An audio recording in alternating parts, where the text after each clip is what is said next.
Solidarity means that you might not belong to a group that is facing injustice or discrimination, but you really see that an injustice to any group of people is an injustice everywhere to everyone, and that you feel connected to that.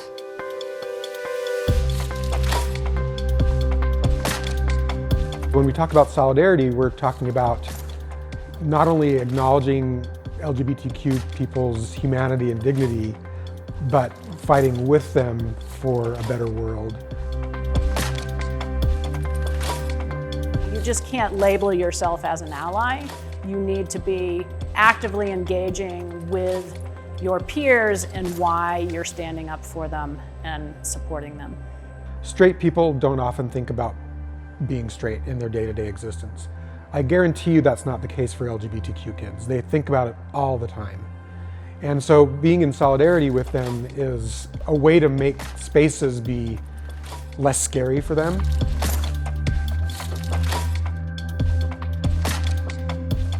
Support is important for people regardless of their sexual orientation, their gender identity, or just their personal expression, because we're all different.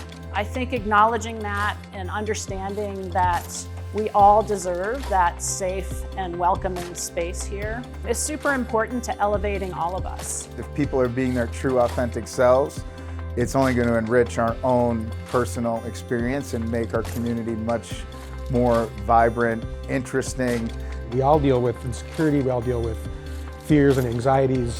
When you layer on top of that being an LGBTQ person or being a person of color or being a person with a disability, those different layers make those uncertainties and anxieties they just pile up on top of each other. So the solidarity says, I'm human with you, but I also want to fight for your right to be fully human. For me, it always comes back to that sense of belonging and knowing that you're loved and that you're seen and celebrated instead of being judged, right? We all know how that judgment feels.